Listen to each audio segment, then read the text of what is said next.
स्थापना नहीं होती।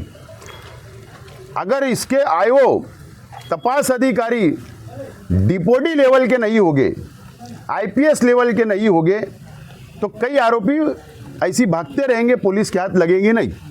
फिर हमारे जैसे कौन कौन से गांव में गई, कहां कहां वो रुके, कहां कहां उसको मारा गया, लिंचिंग की गई, उसमें जामनेर तालुके में छोटा बेटावत ये जो गांव है, यहाँ पर सुल्तान खान पठान एक नौजवान का कत्ल हो गया है, हत्या हो गई। उसके परिवार को के लिए यहाँ पर मैं मालेगांव से आया हूँ, और जो यहाँ पर मालूमात, जो जानकारी उनके परिवार से मुझको मिली और जामनेर शहर के मुसलमानों से, वहाँ के सेकुलर मिजाज रखने वाले हिंदू भाइयों से जो जानकारी मुझको मिली है, ये इंसानियत का कत्ल करने के बराबर है। धर्म अलग अलग हो सकते हैं, लेकिन इंसानियत कभी मर नहीं सकती। ये नौजवान एक कॉफ़ी शॉप में बैठा था और वहाँ से उसको किडनैप किया गया, और किडनैप करके एक 4 व्हीलर में, मालूमात जो मिल रही है कि 4 से 5 जगह पर उसको ले जाया गया, और 4 घंटे के बाद ये शहर में इस चौराहे के ऊपर लाया गया, ये गांव में लाया गया। 4 घंटे मुसलसल लगातार उसके साथ अत्याचार किया गया। उसको कई लोगों ने मिलके मारा, और आखिर में उसके वालिद के सामने, उसके पिताजी, उसकी माताजी, उसके दादाजी, उसकी बहनों के सामने उसने दम तोड़ दिया। वो शहीद हो गया। ये गांव गवाह है, कॉफ़ी शॉप का मालक गवाह है। लेकिन जो इस केस के आईओ है, जो इंक्वायरी ऑफिसर है, जो आज जानकारी मिल रही है, वो तपास सही नहीं कर रहे।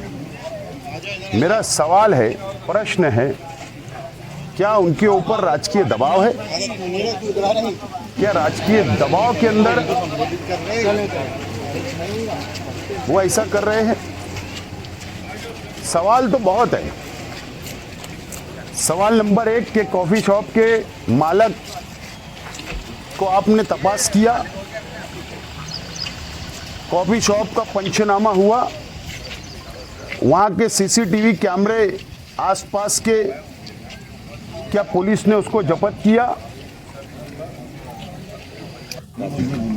जो गाड़ी के अंदर उसको किडनैप किया गया, वो कौन कौन से रूट पर गई, कौन कौन से गांव में गई, कहां कहां वो रुके, कहां कहां उसको मारा गया, लिंचिंग की गई,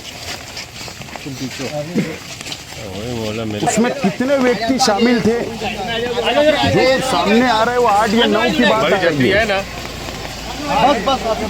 लेकिन मुझे शंका है कि इसमें आरोपी और बढ़ सकते हैं।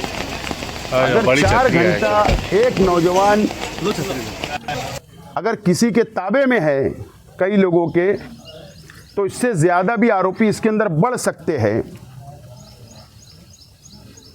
जो लड़का शहीद हुआ सुलेमान, उसका मोबाइल कहाँ है? क्या पुलिस के पास है? पुलिस के पास है तो परिवार को बताओ।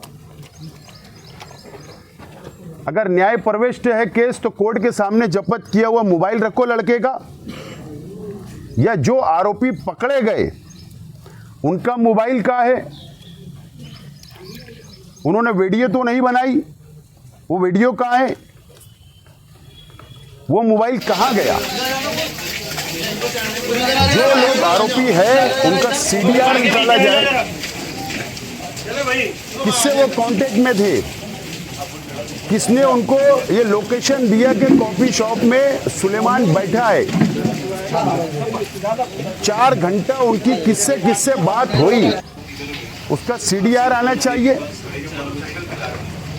वो लड़के लोगों का मोबाइल फॉरेंसिक जांच होनी चाहिए मोबाइल की, उसका डाटा डिलीट तो नहीं किया गया,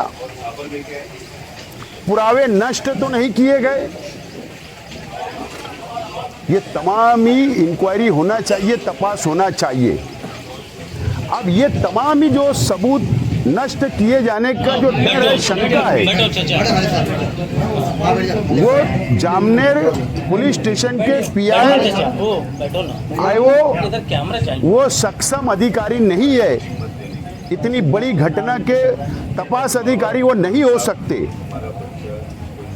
इसके लिए मेरी और ये जामनेर तालुके के आवाम की ये डिमांड है, जनता की ये डिमांड है। और अफसोस की बात है कि 5 दिन हो गए, अभी तक सिर्फ एक आईओ लोकल पुलिस स्टेशन इसके अंदर तपास कर रहा है। कम से कम DYSP रेंज के अगर अधिकारी को भी दिया जाता तपास तो हम मान लेते कि पुलिस इसके अंदर ईमानदारी बरत रही है, ईमानदार है, लेकिन हमको बेईमानी लग रही है। इसके लिए SIT का पेपर में बात नहीं आ रही या सोशल मीडिया पे बात नहीं है कि SIT बनने वाली है, लेकिन मुझे ऐसा लगता है कि जामनेर तालुके की आवाम को लॉलीपॉप बताया जा रहा है, जलगांव जिले की आवाम को लॉलीपॉप बताया जा रहा है, ठंडा करने का काम किया जा रहा है। SIT ऐसे नहीं बनती, लोकल ऑफिसर ऐसा स्टेटमेंट नहीं दे सकते। SIT महाराष्ट्र सरकार के मुख्यमंत्री और गृह मंत्री को अधिकार है कि SIT इस केस के अंदर बनना चाहिए और IPS रेंज के अधिकारी को SIT का प्रमुख बनाया जाए।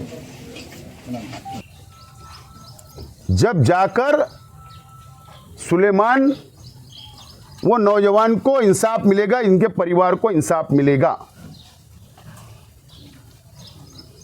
मैं आज विनती करता हूं, इस विधानसभा क्षेत्र के आमदार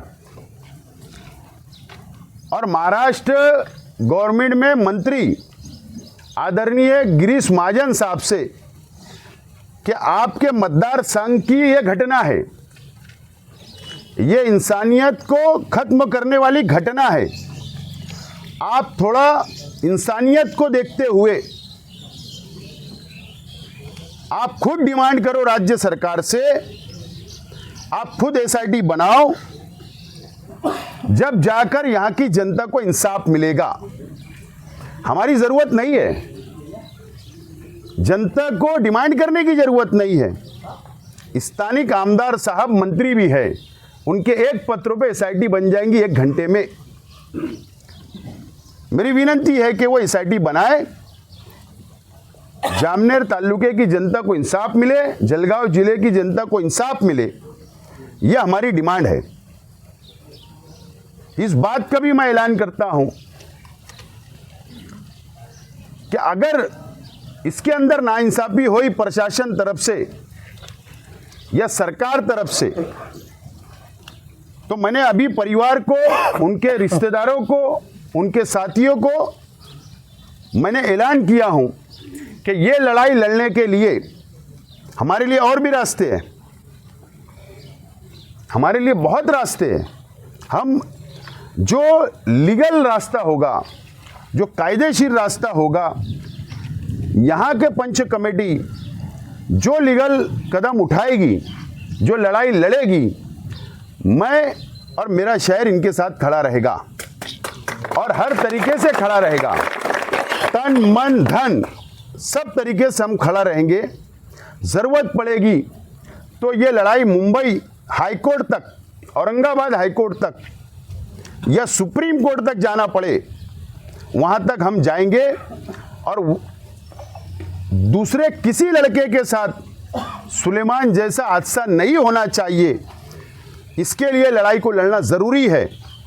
और अगर ऐसे लोग जो गुनहगार है, ऐसे लोग अगर छूट गए, उनको जमानत मिल गई, तो फिर ये कई दूसरे लड़कों को भी टारगेट कर सकते हैं। इसलिए सरकार ने एसआईटी के साथ साथ मोकोका भी लगाना चाहिए, ताकि इनकी जमानत ना हो, अंडर ट्रायल केस चले और इनको सख्त से सख्त सजा मिलना चाहिए। ये इंसाफ के लिए मैं जामनेर तालुका इनके परिवार के साथ, जलगांव जिले के साथ खड़ा हूँ। सर, आपने कहा कि गिरीश महाजन का मतदार संघ है, सरकार में मंत्री है, उन्हीं के मतदार संघ में, एक मंत्री के मतदार संघ में चौराहे पर लाकर एक नौजवान को पीटा जाता है, ये लॉ ऑर्डर की धज्जियाँ नहीं है क्या? बिल्कुल, सरकार भारतीय जनता पार्टी शिवसेना की सरकार है और गिरीश महाजन साहब उसके अंदर कैबिनेट मंत्री है, सीनियर मंत्री है। मैं समझता हूं कि गिरीश महाजन साहब ने खुद पहल करना चाहिए, खुद आगे आना चाहिए और मंगलवार की कैबिनेट के अंदर ये निर्णय हो जाए कि सुलेमान को इंसाफ मिले और इस जलगांव जिले का लैंड ऑर्डर बरकरार रहे। इसके लिए गिरीश महाजन साहब ने पहल करना चाहिए। आज 4-5 दिन हो गए, फिर भी अभी कई आरोपी फरार हैं। जब तक इसके अंदर एसआईटी को स्थापना नहीं होती, अगर इसके आईओ तपास अधिकारी डिपोटी लेवल के नहीं होंगे, आईपीएस लेवल के नहीं होंगे, तो कई आरोपी ऐसी भागते रहेंगे, पुलिस के हाथ लगेंगे नहीं। फिर हमारे जैसे लोग, राजकीय लोग जब शंका करते हैं, शंका बताते हैं कि राजकीय दबाव आ रहा है, तो फिर पॉलिटिक्स आ जाएंगी। लेकिन ये लड़ाई पॉलिटिक्स की नहीं है, राजकीय नहीं है। ये लड़ाई हिंदू, मुस्लिम, सिख, ईसाई, कोई भी व्यक्ति हो, किसी के भी साथ अगर जुल्म होता है तो इंसाफ के लिए सबको आगे आना चाहिए। महाराष्ट्र में इस तरीके की तकलीफें दी गई थी, वो यानी पता चल रहा है कि बहुत ज़्यादा तकलीफ दी थी, उसके नाखून वगैरह भी निकाल 4 घंटा मुसलसल लगातार वो उनके कब्जे में था। अब मेडिकल रिपोर्ट जो पोस्टमार्टम हुआ, पीएम हुआ, वो मेडिकल रिपोर्ट आने के बाद हमको पता चलेगा कि उसके शरीर में कितनी चोटें थी, कहाँ चोटें थी, किस हथियार से मारा गया, ये तमाम ही मेडिकल रिपोर्ट आने के बाद पता चलेगा। उसके बाद इसके ऊपर और हम लोग आगे स्टेटमेंट देंगे और कानूनी कार्रवाई सख्त करने की मांग करेंगे। महाराष्ट्र में ऐसी कई घटनाएं हर 2-4 महीनों पर घट रही है, एक बड़ा आंकड़ा उसका हो चुका है, तो क्या महाराष्ट्र को यूपी और बिहार की तरफ ले जाने की साजिश है क्या? नहीं, ऐसा है कि लैंड ऑर्डर बढ़ता जा रहा है, लैंड ऑर्डर की समस्या बढ़ती जा रही है, लोग सुरक्षित महसूस नहीं कर रहे हैं। तो इसके लिए अब राज्य सरकार ने, अरे उनके मंत्री अगर कोई वेटर को आमदार निवास की कैंटीन में मारते हैं, अगर इस तरीके से मंत्री आमदार एक दूसरे को मार ठोक करेंगे, पब्लिक को मारेंगे, तो गुंडे किस्मों के लोग, समाज कंटक कोई भी समाज का हो, उनके तो हौसले बुलंद होंगे, लैंड ऑर्डर खराब होगा। अब राज्य सरकार की जवाबदारी है कि इसके अंदर लैंड ऑर्डर बरकरार कैसे रहे, ये राज्य सरकार ने सख्त से सख्त निर्णय लेने की आवश्यकता है। एक आखिरी सवाल, इस तरीके की जो घटना हुई है, आज पूरा जलगांव जिला सोशल मीडिया, नेशनल मीडिया से भरा पड़ा है, तो क्या गिरीश महाजन को अपने पद से राजीनामा दे देना चाहिए अगर ऐसी घटना उनके मतदार संघ में होती है तो? नहीं, हमारी यही विनंती है, हम इसको राजकीय हितों से नहीं देख रहे हैं। गिरीश महाजन साहब से विनंती है हाथ जोड़ के, आपके मतदार संघ की बात है, आप आकर एसआईटी बना दो, आप आईओ बदल दो, आप आईपीएस अधिकारी इसका प्रमुख बना दो, हमको कोई इस्तीफा की ज़रूरत नहीं है, लेकिन उनको संधि देना चाहिए। संधि नहीं दिए तो आखिरी तो रास्ता वही है, रास्ते पे आने का, लोकशाही के जो अधिकार हमको दिए उसके हिसाब से सब मांगेंगे, इस्तीफा क्या मांगेंगे, कुर्सी छोड़ने की बात करेंगे, आमदरगी का राजीनामा मांगेंगे, लेकिन एक संधि देना चाहिए।